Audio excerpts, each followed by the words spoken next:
doakan. Yesus menjawab lebih dari yang ku harapkan. Dengan caranya di waktu yang tepat, ku kan melihat Dia jadikan semua.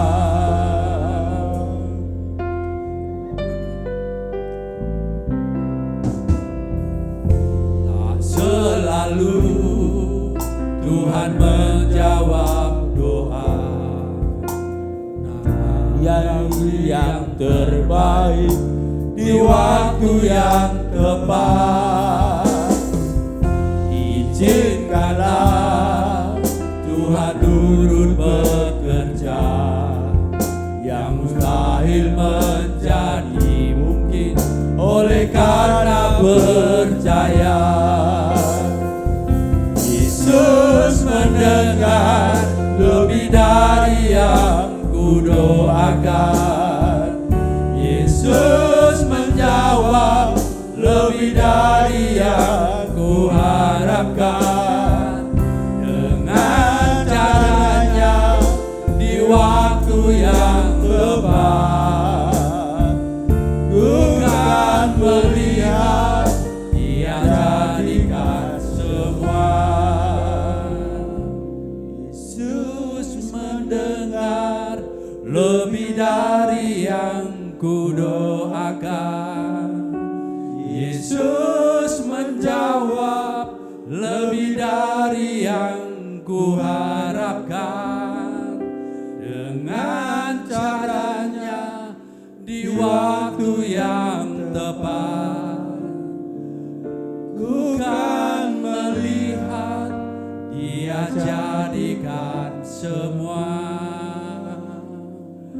Yesus mendengar lebih dari yang ku doakan.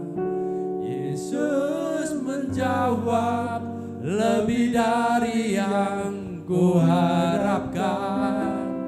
Dengan caranya di waktu yang tepat, ku kan melihat Dia jadikan semua.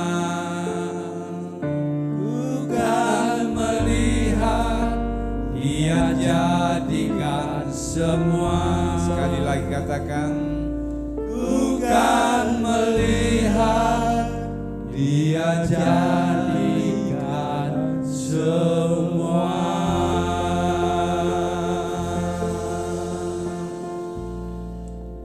kami bersyukur Tuhan malam hari ini kami ada, ini karena kehendak dan rencana-Mu. Kami rindu Tuhan kehidupan kami khususnya sebagai pria yang adalah kepala, yang adalah pemimpin. Kami benar-benar terus belajar memahami rancangan-Mu dalam setiap kehidupan kami. Sebab itu kami mau sharing firman-Mu malam hari ini. Kami rindu lewat kebenaran firman-Mu kami terus dibawa kepada satu tatanan yang benar selaras dengan rencana dan kehendak-Mu. Urapi hamba-Mu, urapi kami semua dan kami siap menikmati kemurahan-Mu lewat firman-Mu di dalam nama Tuhan Yesus Kristus. Haleluya. Amin. Puji nama Tuhan, silakan duduk. Shalom Bapak-bapak. Apa kabar malam hari ini? Apakah Bapak-bapak masih sebagai pria? Tunjukkan kepriaanmu. Bapak-bapak yang dikasih Tuhan, malam hari ini saya tergerak untuk kita kembali ya, kembali mengingat, kembali kita ini memahami panggilan kita sebagai pria. Pria yang pertama siapa? Adam. Dan Tuhan menciptakan Adam dan Hawa itu lebih dulu Adam daripada Hawa. Tuhan menciptakan Adam dengan Taman Eden dulu mana?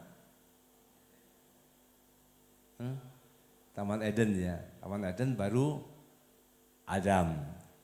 Tempatnya dulu baru manusianya. Kejadian pasal 2 ayat 15 dan 16, mari kita akan belajar bersama malam hari ini. Dan saya ingin kita proaktif ya, kita sharing sebentar supaya kita ini semakin memahami. Karena pengalaman saya ketika sharing, apa yang tidak saya dapat dari bapak-bapak ya. Bapak-bapak yang tidak dapat dari saya. Jadi sama-sama. Di situ saya berkat lewat sharing itu seperti itu. Jadi kadang saya belum mengerti betul ya. Ketika ngajak sharing malah saya dapat, saudara. Jadi saya diberkati ya. Kejadian pasal yang kedua ayat 15, yuk kita sama-sama baca, 2, 3. Tuhan Allah mengambil manusia itu dan menempatkannya dalam Taman Eden untuk mengusahakan dan memelihara taman itu. Lalu Tuhan Allah memberi perintah ini kepada manusia, semua pohon dalam taman ini boleh kau makan buahnya dengan bebas. Sampai di sini. Bapak-bapak yang dikasihi oleh Tuhan, ayat ini mengatakan Tuhan Allah mengambil manusia itu, prosesnya dibentuk lewat tangannya sendiri. Kalau Tuhan menciptakan yang lain cukup berfirman, tapi manusia dibentuk dengan tangannya sendiri, berasal dari apa? Dari lebu tanah. Sebetulnya kalau manusia walaupun dari lebu tanah, dibentuk oleh tangannya Allah sendiri, rancangan itu indah. Jadi kalau ada pria yang tidak benar, atau pria yang bermasalah, saya khawatir bahan dasarnya bukan tanah yang baik. Mungkin tanah sengketa yang dipakai ya. Atau tanah kuburan mungkin ya. Ya, Allah merancangkan ini, diperhatikan dikatakan di situ Allah mengambil manusia itu dan menempatkannya di Taman Eden. Dan untuk apa di situ katakan? Untuk apa? Mengusahakan dan memelihara taman itu. Perhatikan, ini perintah diberikan kepada Adam. Hawa sudah ada belum? Belum. Perintah ini diberikan Adam. Setelah Adam diberikan Taman Eden, maka ada satu perintah. Ada satu tugas diberikan. Yuk kita sedikit berpikir. Yang benar saja nih bekerja untuk hidup atau hidup untuk bekerja? Halo? Bekerja untuk hidup, setuju? Kalau bekerja untuk hidup, apa salah? Ya, kalau mengacu ayat ini, bekerja dulu atau hidup dulu? Betul ya? Diberi hidup ya, baru ada tugas bekerja. Untuk kelangsungan hidup harus bekerja. Makanya manusia kalau mau hidup juga bekerja ya. Kalau dibolak-balik sebetulnya hampir sama. Tapi saya pengen mengatakan seperti ini. Ketika kita dipercaya sebuah kehidupan, maka tugas mandat ini diberikan kepada kita untuk kita bekerja. Dikatakan kalimat itu dikatakan apa di situ? Mengusahakan dan memelihara taman itu. Mengusahakan dan memelihara. Kira-kira mengapa harus diusahakan? Apa alasan kok harus diusahakan, harus dipelihara?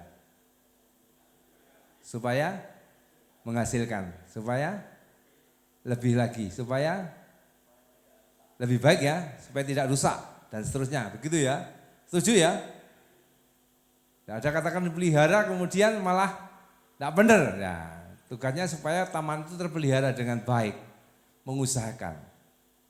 Jadi kesimpulan sementara, kalau kita dipercaya sebuah kehidupan, Tuhan mau kita ini mengusahakan sesuatu untuk menjadi lebih baik. Minimal apa yang diusahakan? Atau siapa yang diusahakan untuk jadi lebih baik? Yang pertama siapa? Diri sendiri ya, baru kemudian orang lain. Orang lain kalau menyebut yang pertama siapa Pak Agung, orang lain pertama kira-kira? Siapa yang dekat?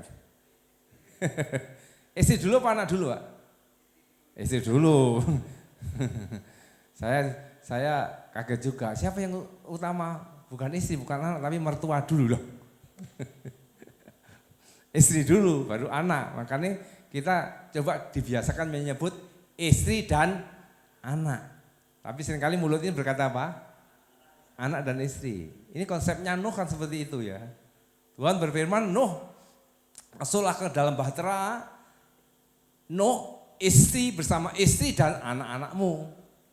Tapi kenyataannya apa yang dilakukan Nuh? Kalimatnya bukan istri dan anak, tapi anak-anak dan istrinya. Nah, ini konsepnya beda. Mengapa seringkali keluarga kita ini kok sedikit rasanya kok kurang piye gitu ya? Mungkin karena konsepnya juga yang salah. Bahkan jangan-jangan yang punya putu malah bukan istri, bukan anak yang nomor satu, tapi iya Pak Budiano, gitu Pak. Tak omong nih Bu. Ya, tatanan ini harus terpelihara dengan baik. Dikatakan mengusahakan dan mengelola. Siapa yang mengusahakan dan mengelola? Orang yang biasa disebut yang mengusahakan dan mengelola itu siapa? Yang dipercaya tanggung jawab terbesar itu siapa? Pria itu sebagai apa berarti di sini? Apa? Kepala, setuju? Pemimpin, setuju? Betul ya? Pemimpin. Kalau anak buah itu kan ya atas dasar yaitu instruksi dari pemimpin ya. Setuju Bapak-bapak kalau saya sebut pria itu juga dipanggil sebagai pemimpin? Setuju ya? Pria dipanggil sebagai kepala. Karena yang pertama sebelum perempuan. Nah, pemimpin yang baik itu harus punya apa? Kira-kira dalam hidup ini? Tanggung jawab, apalagi? Visi, betul setuju visi? Harus ya? Visi itu apa? Tujuan. Kalau pria, pemimpin tidak punya tujuan, apa yang terjadi kira-kira?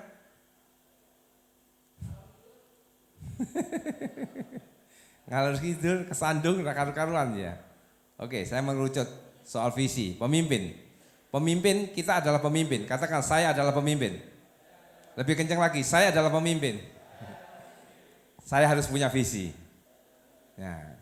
Visi yang benar itu, visi menurut kehendak kita apa kehendak Tuhan kira-kira? Setuju ya? Menurut kehendak Tuhan. Yuk sampai di sini dulu. Kalau kita sebagai pemimpin, kita harus punya visi. Punya tujuan dan tujuan kita harus selaras dengan apa yang Tuhan mau. Yang setuju katakan amin. Jadi kalau kita punya visi, tapi visi kita menyimpang dari kehendak Tuhan, apa yang terjadi kira-kira? Bisa hidup enggak? Bisa, tapi tidak bisa maksimal. Kalau kita berjalan punya tujuan yang selaras dengan firman, saya terlalu yakin kita bisa maksimal. Oke, sampai di sini. Kita tadi sebagai pemimpin punya visi, punya tujuan, dan tugas kita adalah mengelola, mengusahakan menjadi lebih baik. Saya tidak berbicara istri atau anak dulu, tapi berbicara tentang diri kita. Langkah apa yang seharusnya seorang pria lakukan untuk mengembangkan dirinya sendiri untuk menjadi lebih baik? Apa kira-kira? Berusaha untuk lebih dewasa, betul ya? Itu dewasa itu bukan langkah, mungkin itu termasuk tujuan ya, visi ya, ke arahnya kedewasaan ya. Tapi langkah untuk menjadi dewasa tadi ya. Apa? Menata hidup. Oke, apa lagi? Memperbaiki. Apa Pak? Sesuai dengan petunjuk.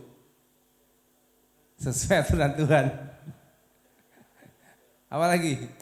Ini masih ngambang ya, belum spesifik. Saya pengen langkah apa yang kita kerjakan sebagai pria untuk mengembangkan diri. Supaya tidak melebar, mengembangkan diri seturut dengan visinya Tuhan, tujuannya Allah. Apa yang harus kita lakukan? Ya wis, tahu rencana Tuhan, oke? Tapi langkah praktis apa yang kita kerjakan? Berusaha berbuat benar, oke. Apa lagi? Melakukan firman Tuhan, oke.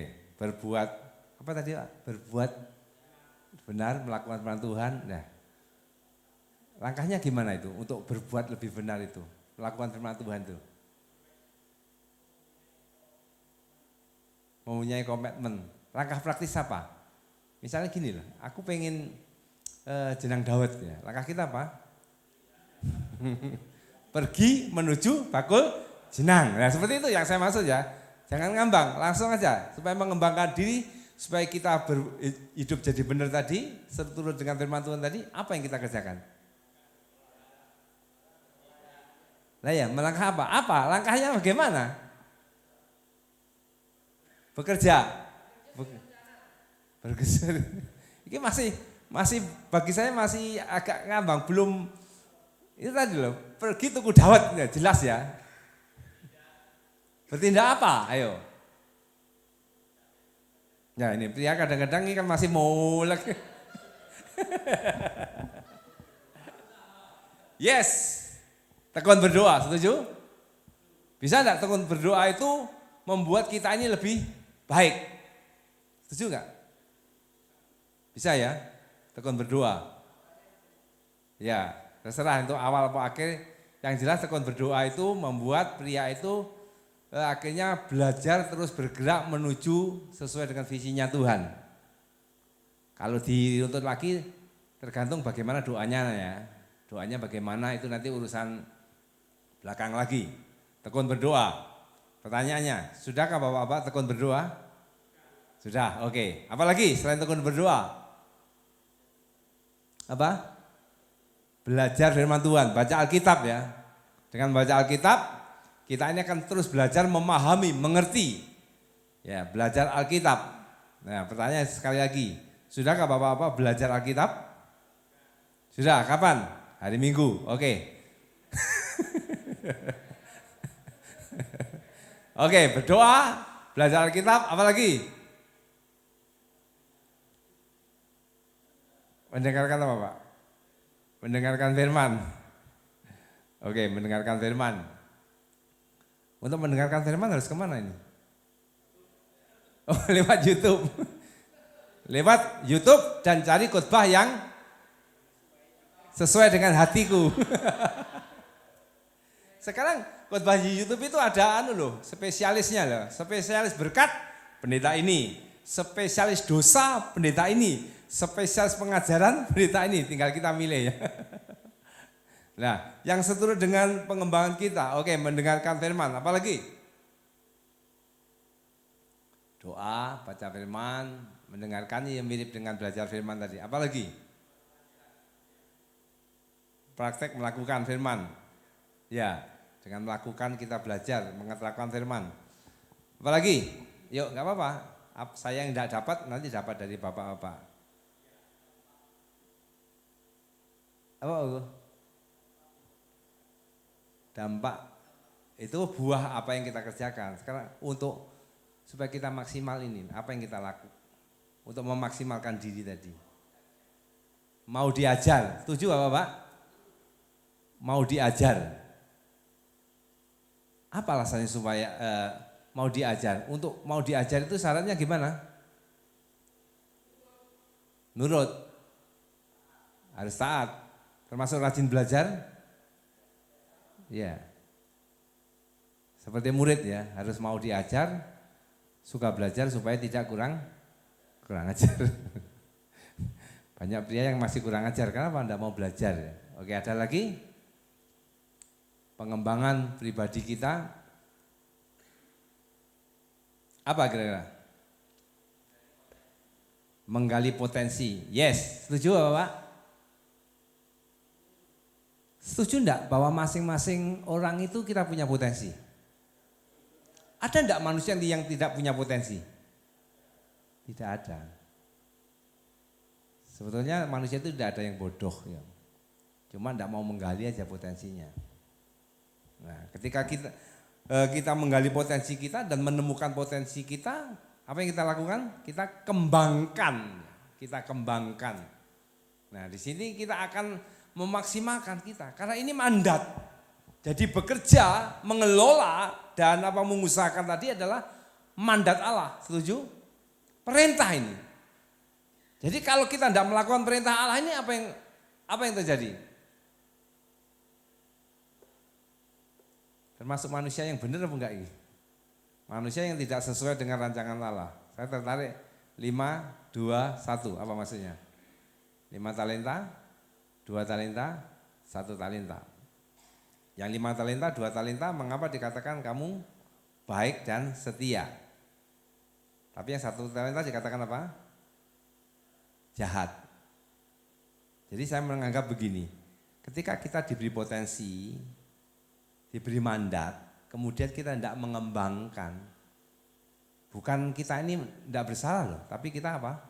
Jahat. Kita jahat. Ternyata kejahatan itu bukan kita melakukan kemudian melukai orang, enggak. Kita punya hati, pikiran yang egois, mementingkan diri sendiri, tidak mau melakukan sesuatu, itu jahat di mata Tuhan. Kira-kira ada enggak orang yang jahat di sini? Baik semua ya. Tidak mau melakukan, ngerti kebenaran, ngerti bisa itu mengembangkan potensi, ngerti itu bisa berdampak bagi orang lain, tapi mendel mawon. You know mendel mawon? Mendel mawon, menengai. Diam adalah emas. Tapi ada kalanya kuning belaka. Apa itu? Yang kambul-kambul itu. Ya, sampai di sini dulu. Jadi bekerja, mengelola, mengupayakan ini adalah sebuah mandat yang harus dikerjakan oleh manusia. Nah, untuk kita ini mengembangkan, mengelola ini termasuk diri kita, banyak hal yang harus kita kerjakan. Sampai kapan kita mengusahakan ini kira-kira? Sampai akhir ku menutup mata. Berarti pas turu aja Pak. Pas tutup usia ya. Untuk mengembangkan potensi diri kita dan kemudian supaya kita ini bisa mengelola lebih baik. Maka salah satunya di belajar, kita ngerti kekurangan kita, kelemahan kita. Selain yang bapak-bapak sampaikan tadi, mungkin ada apa lagi yang bisa dikerjakan? Atau belajar yang bagaimana, Mas Inus? Selain baca Alkitab, untuk belajar ini. Koreksi diri, oke. Kalau sudah ketemu, hal yang tidak baik ditinggalkan, yang baik dilakukan. Belajar mengembangkan diri ini bisa melalui apa kira-kira? Selain baca Alkitab. Melalui pengalaman yang Tuhan izinkan terjadi atas hidup kita harus belajar introspeksi diri ya. Mengapa banyak manusia atau pria-pria akhirnya tidak bisa maksimal? Karena setelah diberi pembelajaran oleh Tuhan lewat pengalaman, dia tidak mau koreksi. Dia tidak mau introspeksi diri, akhirnya ya seperti itu. Melalui apa lagi? Lewat pengalaman. Sekolah bisa enggak ini? Melalui sekolah, belajar lewat sekolah bisa ya. Ikut seminar bisa enggak? Ikut seminar. Ikut camp bisa enggak? Bisa. Ikut apa lagi ya? Ikut mertua? Ya coba kita ini yang seringkali saya temukan. Ketika kita punya uang, ya setelah kebutuhan kita cukup ya, kebutuhan cukup, dan kita butuh dana 500.000, tapi kita punya uang, kita punya 500. Ya, untuk dibelikan sesuatu atau untuk membayar sesuatu yang itu dampaknya mengembangkan potensi, dampaknya bisa membuat kita ini berubah dengan untuk membeli sesuatu yang itu berupa barang. Mungkin itu bisa HP, mungkin bisa apa. Kira-kira manusia itu hari-hari ini lebih berani yang mana? Yang berupa ilmu untuk mengembangkan diri atau berupa barang? Setuju ya? Berupa barang ya? Ya itu yang saya rasakan seperti itu. Padahal barang itu juga kalau dampaknya, efek sampingnya, barang itu kan mungkin hanya beberapa lama ya atau beberapa tahun. Tapi sebuah nilai tadi, itu dampaknya sampai kapan? Lama. Sebab itu saya pengen begini ya Bapak-Bapak, saya pengen yuk ketika kita sudah diberkati, jangan eman-eman lah. Kalau kita keluar duit untuk mengembangkan sebuah nilai, termasuk diri kita, istri kita, anak-anak kita. Karena itu berdampak sekali. Jangan sampai kita eman duit sakmene. Saya punya pengalaman ya dulu ya, karena memang juga sudah diberkati. Ada camp anak waktu itu, anak Evan itu umur berapa ya? Masih kelas 6 SD. Dari Korea enggak salah waktu itu ya. Singapura ya. Adamko, mungkin ada yang dengar ya Adamko ya. Camp retreatnya itu 5 hari, bayarnya 8 juta ya. 8 juta. Tapi kami suami istri sepakat, bagi kami nilai itu lebih berharga daripada sebuah barang. Akhirnya saya ikutkan, termasuk anaknya Ibu Lydia Timbul Jaya depan itu, ikut. Ya di situ ya pakai apa? Pembelajaran juga pakai bahasa Inggris. Ya memang awal-awalnya itu ada perubahan yang kelihatan sekali, anak itu jadi baik dan sebagainya, walaupun tidak lama. Tapi dampak berikutnya ternyata ada hal yang mancep sampai hari ini, nilai-nilai itu. Dan sehingga boleh akhirnya anak itu ingat, oh iya dulu aku dapat ini, oh dulu aku dapat ini. Seperti itu ya. Jadi mari mandat yang Tuhan berikan kepada kita sebagai pemimpin untuk mengembangkan, mengelola tadi, baik diri kita, termasuk istri, termasuk anak-anak, termasuk keluarga, dan termasuk usaha. Yuk kita jangan berhenti, jangan kita pasif. Tapi ketika kita ada sesuatu yang harus kita kerjakan, lakukan itu. Lakukan itu. Karena ada hal-hal yang kita ini ketika lewat itu tidak bisa diambil lagi. Waktu, betul ya, waktu lewat. Hari ini tanggal berapa ya? 14 September 2023 ya, sampai hari ini, sampai nanti jam 00.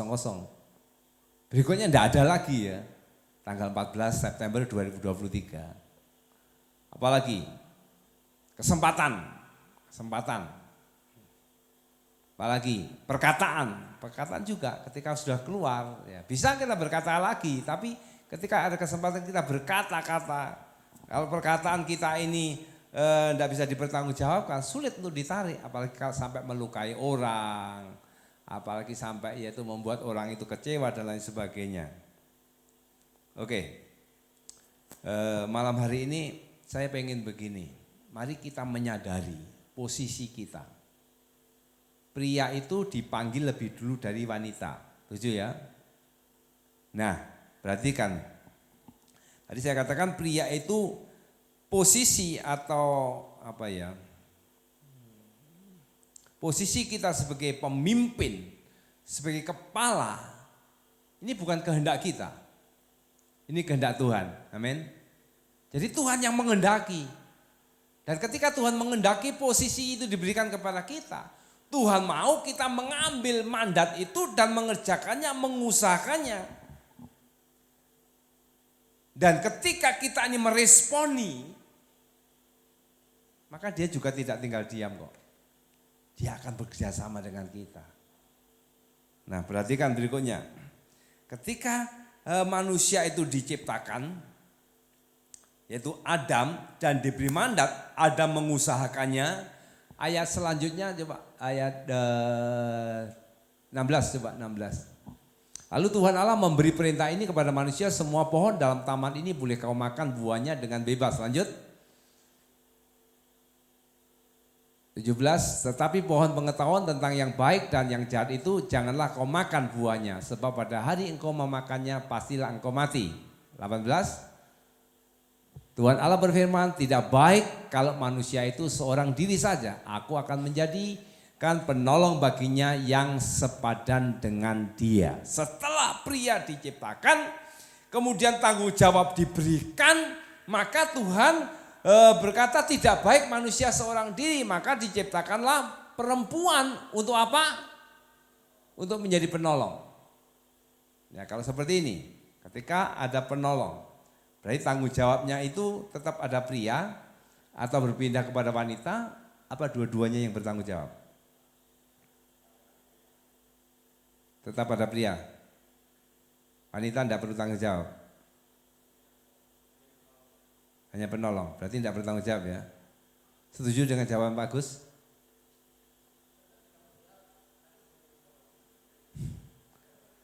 Tanggung jawabnya sebagai penolong, setuju? Ya, tanggung jawabnya sebagai penolong. Kalau sebagai penolong yang tidak baik, berarti bertanggung jawab apa enggak? Ya enggak, ya enggak. Jadi ketika Adam mengelola, mengusahakan tadi, maka ada penolong. Berarti yang mengerjakan satu atau dua? Dua. Yang bertanggung jawab berapa ini? Tetap dua. Tapi yang penanggung jawab utama adalah pria. Istri itu menolong kita. Makanya juga kurang setuju kalau wong wedok dek pawone rasa melok-melok itu urusan wong lanang. Saya kok kurang setuju saudara ya. Bukan karena istri saya tidak bisa masak lah ya. Tapi jangan kita meremehkan, dia penolong. Dan juga jangan seringkali kita mengatakan, oh itu urusannya wong lanang, rasa melok-melok ya. Hati-hati lah, Tuhan tempatkan kita istri sebagai penolong, Tuhan punya rancangan yang indah dan luar biasa. Ketika kita tidak mengajeni, tidak yaitu menghargai penolong yang diberikan Tuhan, maka juga mandat yang diberikan kepada kita tidak bisa maksimal juga. Itulah sebabnya selagi Tuhan masih percayakan penolong kita ada di sisi kita, yuk kita belajar. Jadi katakan juga kita harus menghormati penolong kita karena dia teman pewaris kasih karunia. Dan ketika kita tidak menghargai dia, maka doa kita seringkali terhalang. Dalam 1 Petrus dikatakan di situ. Nah, itulah sebabnya mari kita belajar memiliki visi yang sama. Visi yang Tuhan taruh dalam kehidupan pria harus kita juga ajarkan kepada penolong kita sehingga berjalan bersama-sama. Saya masih menemui begini, ketika dalam sebuah rumah tangga, dalam sebuah usaha, kemudian kok rasanya ada sesuatu kok tidak bisa maksimal. Setelah ngobrol-ngobrol ternyata saya menemukan seperti ini, sudah sevisi lagi. Termasuk ngajar anak, si prianya atau wanitanya atau sebaliknya ya, satunya kenceng didik anak itu harus tegas begini, harus dilatih keberanian, terus satunya ngomong mesak nih lah, mau aku disik soro, jangan sampai anakku juga soro ya. Akhirnya tidak sejalan saudara. Termasuk keuangan, satu sisi melakukan kebenaran lewat persepuluhan, tapi pasangannya juga tidak sepaham. Nah ini tugas kita sebagai pemimpin. Bagaimana kita menyelaraskan. Jangan malah sebaliknya, kita yang dipimpin. Lah itu kualik namanya ya. Kita kualik, istri kita yang dominan dan sebagainya.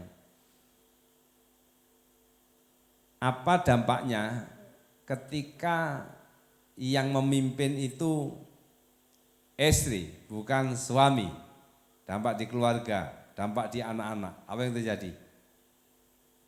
Pak Suyono, kira-kira apa ya Pak pengaruhnya kalau yang memimpin itu istri? Nilai apa yang masuk di sebuah keluarga?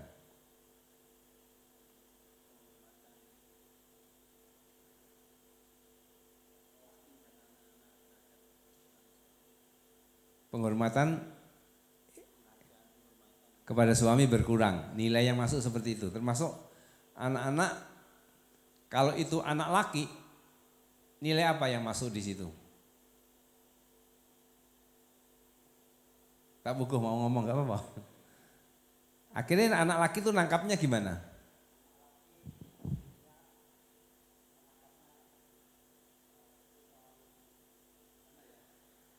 Bahasa Jawa gak apa-apa.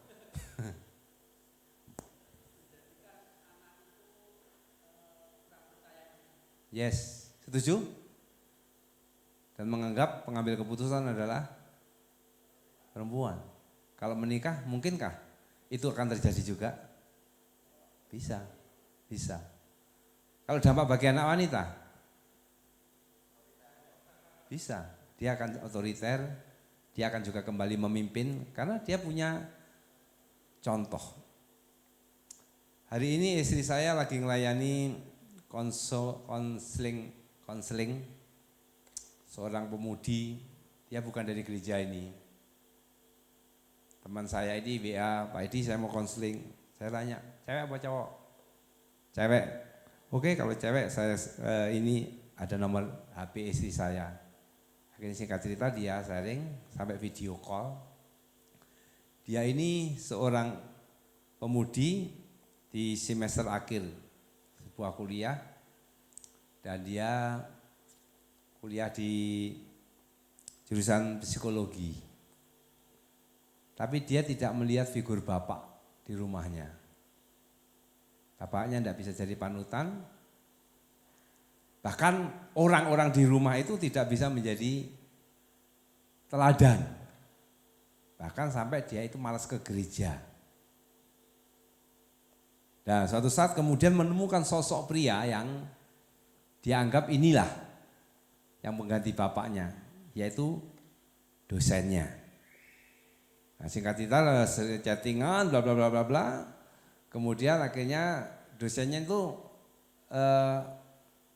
punya sinyal bahwa ini mahasiswi ini kagum atau senang dengan dia. Dan pas kebetulan rumah tangga dosen ini juga lagi ada masalah. Kemudian ngomong kepada cewek ini, kamu senang kan sama saya? Kemudian dia ingin mencium cewek ini. Seorang cewek ini yang kagum dengan seorang dosen, kemudian mau dicium, kira-kira mau enggak? Halo? Mau enggak? Halo? Enggak, kira-kira aja Pak. Pilihannya mau atau tidak? Bersyukurnya dia tidak mau. Dia punya prinsip, saya memang kagum dengan Pak dosen, tapi saya punya prinsip, saya tidak ingin merusak rumah tangga orang. Kagum. Setelah konseling, istri saya ngomong, pria itu tidak baik. Benar kamu kagum. Kalau dosen itu baik, dia tidak akan pernah merusak kamu. Dia tidak akan memaksakan kehendaknya untuk memuaskan nafsunya. Baru ini mulai sadar, oh iya betul ya. Betul ya, ternyata saya salah selama ini. Yang saya mau angkat di sini, inilah pentingnya figur bapak di sebuah keluarga. Kita pemimpin, kita harus punya visi, kita harus punya teladan, kita hanya punya contoh. Kalau kita punya anak laki, kita harus punya teladan supaya anak kita nanti ketika menikah berdiri sebagai pria seperti ayahnya. Kalau menjadi anak, punya anak cewek, kita harus berusaha supaya dia kalau cari calon pendamping atau bojo, minimal saingannya bapaknya. Tapi ketika kita tidak bisa menjadi figur bapak yang jelas, maka yang terjadi kita akan melahirkan generasi yang tidak baik. Itulah pentingnya kita mengusahakan taman itu, kita mengelola taman itu. Kalau ada sesuatu yang bisa memaksimalkan potensi, kita lakukan. Ikut seminar, baca firman, baca yaitu nilai-nilai firman, baca nilai-nilai rohani. Kalau perlu ikut camp, ikut apa lagi yang itu bisa memaksimalkan kita, lakukan itu selagi kita bisa. Karena itu nilai akan masuk sehingga kita kapasitas kita semakin dilengkapi. Bapak Gembala baru pulang dari istilahnya PKG ya. Apa sampai lali aku. Peningkatan kompetensi gembala. Sudah gembala, sudah punya jemaat, masih ikut saudara. Saya ingat pada tahun 88 saya masih bujang. Ikut juga KPP waktu itu, kursus peningkatan penggembalaan. Saya ini kaum muda tapi ikut kursus peningkatan penggembalaan. Sebelah kanan kiri saya itu pendeta-pendeta besar saudara. Tapi saya ikut pada waktu itu. Kenapa? Saya pengen terus mengembangkan sampai hari ini. Saya pengen terus selagi ada kesempatan, selagi ada waktu. Terus sebenarnya jangan kita pernah berhenti. Cukuplah saya sudah tua. Cukuplah saya sudah punya anak, punya cucu. Kalau kita diam tidak melakukan sesuatu, apa kata Tuhan? Jahat. Kita jahat. Merasa cukup, kita sombong. Ya. Makanya kalau kita lakukan sesuatu minimal itu menjadi bekal kita. Ketika kita nuturi anak kita, nuturi putu kita ya. Kalau kita tidak kita kembangkan terus ya kita ketinggalan saudara. Oke, sekali lagi pria dipanggil sebagai pemimpin dan mandat ini diberikan oleh Tuhan, bukan kita yang minta. Dan ketika kita sebagai pemimpin kita harus punya visi, tujuan yang selaras dengan tujuannya Tuhan. Jangan bergeser. Caranya bagaimana? Ya belajar firman, belajar mengikuti kehendak Tuhan. Dan tugas mandat itu mengelola, mengembangkan Taman Eden itu. Eden itu bisa berbicara tentang keluarga kita, berbicara tentang pelayanan kita, berbicara tentang yaitu mungkin pekerjaan kita. Kita kembangkan itu. Kalau kita hanya puas, halah aku kerja digaji, ngoyo penghasilanku sae mene ya. Salah saudara. Dan kita salah di hadapan Tuhan. Hari ini kami menerima anak PSG ada 12. Saya terima bukan sekedar mereka belajar dodolan, tapi saya pengen nilai-nilai saya masukkan saudara. Saya masukkan, saya ajar, saya tes karakter. Supaya dia itu dapat sesuatu ketika 3 bulan meninggalkan Toko Gloria. Dan ini menjadi beban saya. Siapapun yang Tuhan percayakan, saya pengen menjadi berkat. Dan saya pengen yuk kita bersama-sama. Minimal keluarga diri kita, keluarga kita, orang-orang di sekitar kita. Sehingga Tuhan nanti akan datang ngomong kepada kita. Engkau adalah hamba yang baik dan setia. Mari masuk nikmati kebahagiaan bersama Tuhanmu. Puji nama Tuhan. Mari main musik. Haleluya. Kita akan berdoa supaya keberadaan kita sebagai pria, sebagai pemimpin, kita benar-benar menjadi pria pemimpin yang seturut dengan kehendak dan rencana Tuhan. Haleluya. Terima kasih Tuhan buat firman-Mu. Ajari kami terus belajar memahami bahwa Engkau menetapkan kami sebagai pria, Engkau punya tujuan. Dan ajari kami memahami tujuan itu sehingga kami berjalan selaras dengan kehendak-Mu Tuhan. Haleluya. Haleluya Yesus. Terima kasih Tuhan.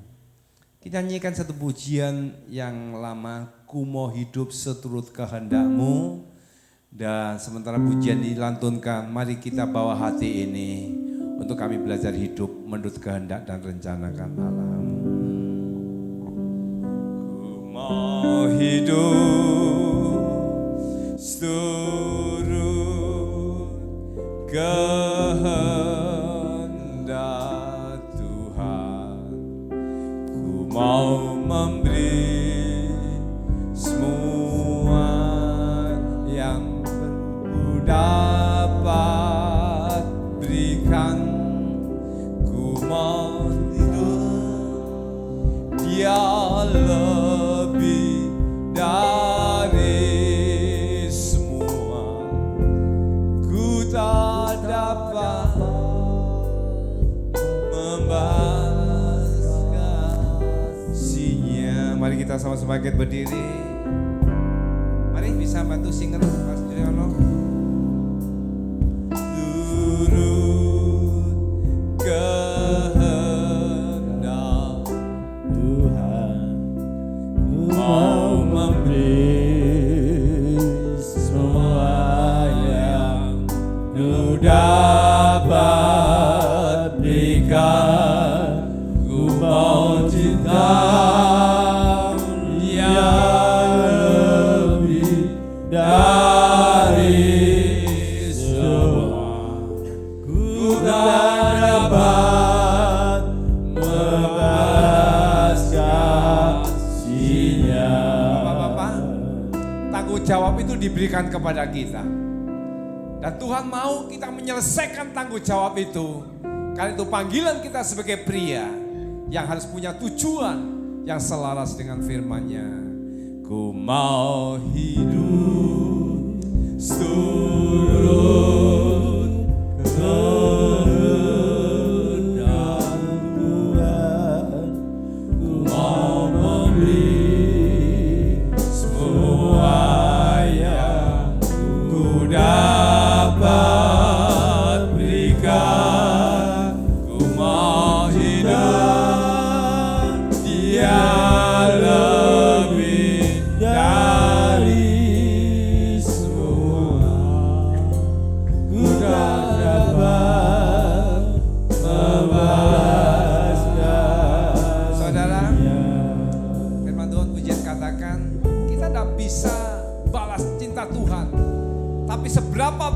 bisa kita lakukan. Mari kita lakukan. Bukan kita pura-pura tidak tahu, pura-pura tidak dengar. Tapi kita mau melakukan. Karena ini panggilan yang daripada Tuhan. Haleluya.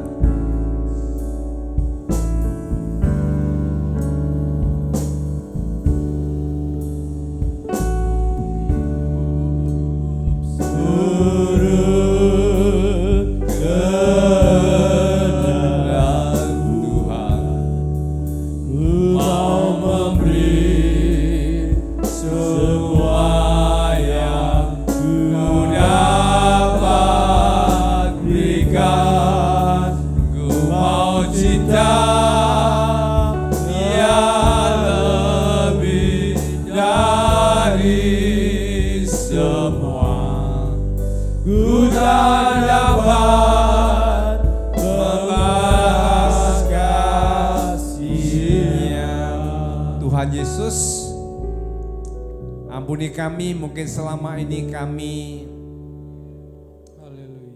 merasa cukup. Ampuni kami Tuhan, mungkin selama ini kami merasa sudah terlalu banyak apa yang kami lakukan. Tapi lewat firman-Mu, mandat untuk mengelola, mengusahakan itu harus kami kerjakan sampai akhir kami menutup mata ini. Sampai akhir kehidupan ini.